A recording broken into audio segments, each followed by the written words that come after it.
here's your host, Alex Garrett. All right, well, it's Alex Garrett, and it's a very special episode. This is 300 of my reinvented sports hour, known as One Leg Up on Sports. Tommy John joins my podcast for episode 300. Tommy, I'm so honored to have you on. Thank you very much. You know, it's very interesting. Mac McFarland set this up. I met him at Pinstripe Pride a year ago. Great guy. Thanks to him for making this happen.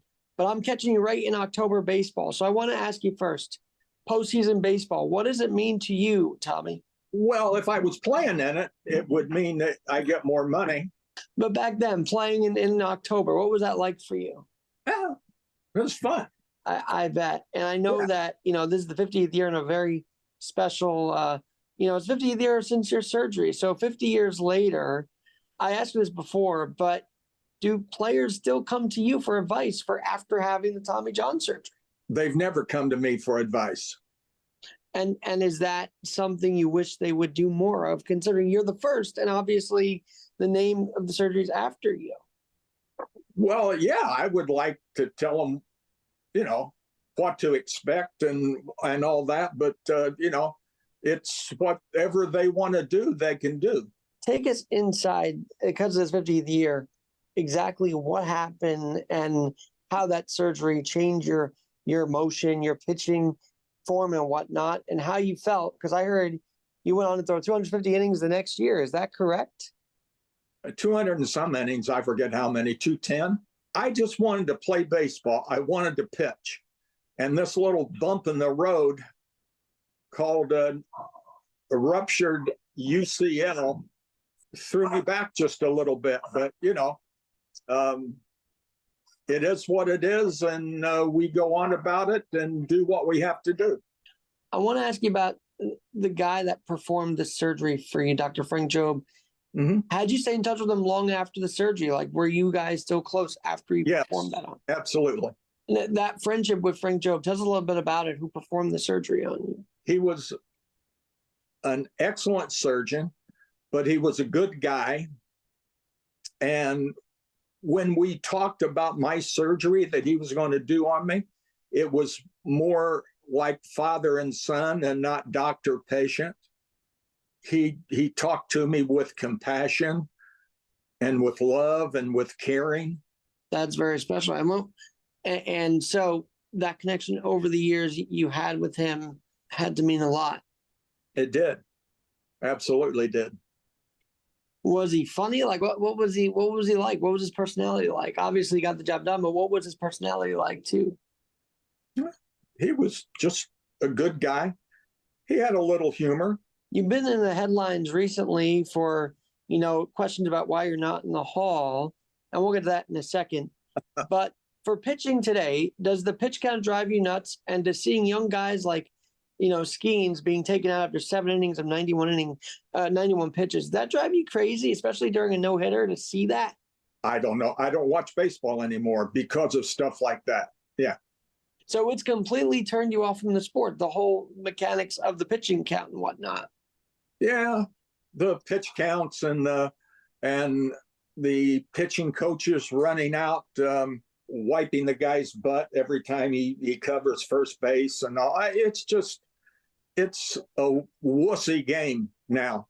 Let's get to the matter hand, because obviously there was a big push for you to be in the Hall. And I know last time we talked, it was sort of like, well, if they want to put me in, they can put me in. But do you feel like there's a reason why? And maybe you can discuss that with me here if you don't mind, because I'm curious. No, I have no idea why. I have no idea why. Do you wish you were in the Hall? Yes, I do. Is it possible because of your Trump tie? And look, I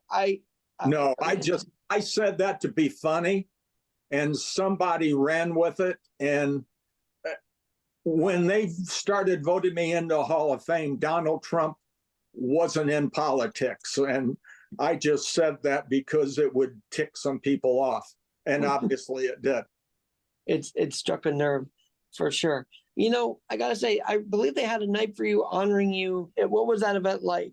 Just a bunch of my friends and people like that we got together and had a little cookout and, had a good time.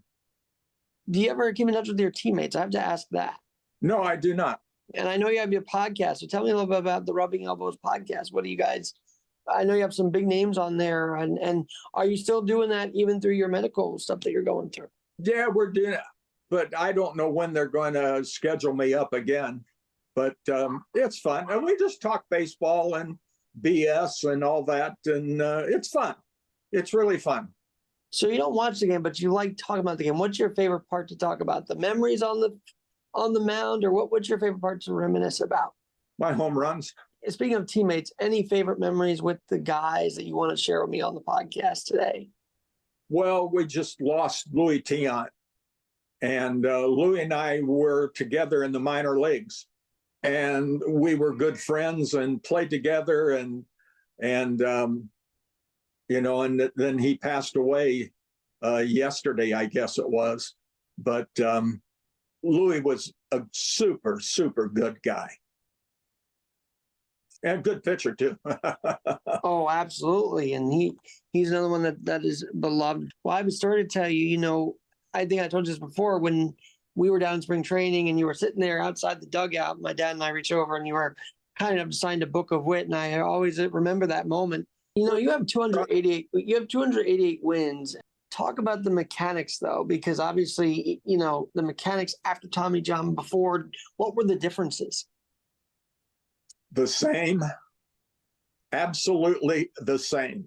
Do you like being associated with the surgery, with the name, or does it drive you crazy? It's something that they did to me, and it bore my name, and you know, and I'll do what I have to do as long as I have to do it. Do you find sometimes that pitchers are undergoing it even if they don't need to, meaning that doctors now rely on it a little too much? Or do you find that every surgery they do is sort of like, okay, that's the right call? I mean, it's not, in other words, it's not been an overused surgery since yours was so unique, is it?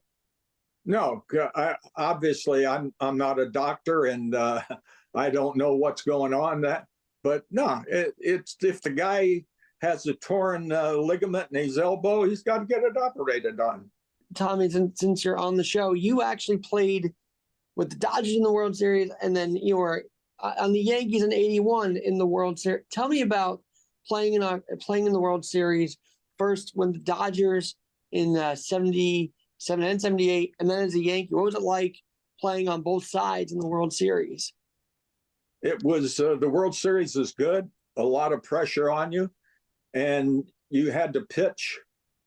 Couldn't make a lot of mistakes, and you know, and that's the way it was. And so you pitch the best you could, as long as you can, and then you're done. Talk about pitching in Chavez Ravine, Tommy, because I know that that's a big part of your career. It was a beautiful ballpark. It had great fans. The weather was outstanding. And the Dodgers played well. Lasorda was your manager. Talk about being you know, a student of Lasorda and under his wing. You just had to have money to buy him food. He was a wise guy, and I'm sure you have stories with him because he was a character. Even though I got to meet him over years ago, and he was just a nice guy, but a wise guy. I'm sure he felt he had that presence in the dugout as well. Yes, he did. And but he loved the game of baseball, and he loved the Dodgers, and he got everybody that went out on the field to bleed Dodger blue. And obviously in the Bronx, different atmosphere, but I'm sure it was still as exciting to pitch in the Bronx, wasn't it? Well, it was a different style than what it was out in LA, but the fans were loud, boisterous at Yankee Stadium. We had a loud and boisterous owner. What was it like under Mr. Steinbrenner? Just out of curiosity, what was that like? He was a tough cookie. Very, very tough. And you played hard, because if you played hard and did well, he wouldn't say anything. If you didn't play hard and you didn't do well, he'd be all over you. George was like anybody that was building a winner. You know, in baseball, what do you build it with? You build it with pitching mainly. And that's what George did. You know, there are a lot of guys that are also having Hall of Fame pushes. Obviously, Thurman is one camp that wants to get him in the Hall. Thurman Munson is the best catcher I ever pitched to. And you were on that 79 team, and the emotions were so real. What do you remember about 79? I'm just curious since we're talking about Thurman here.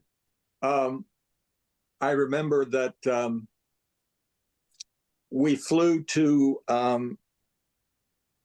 Canton, Ohio. All of us, our wives, on a plane to go to his funeral. And then we had to come back and play that night. And that was the toughest game I've ever had to attend. Were you close with Bobby Mercer, the guy who hit did the eulogy and also hit the game winner? I mean, what an emotional day for him, and what a good person he was. Bobby was a good guy. Yes, he was. Yep. He was a very good guy. And when you say he's the best catcher, tell us about that. You just had a rhythm with him on the mound. Is that what you felt with Thurman? Yeah. I felt secure with him. I felt safe with him. And he called a good game. And,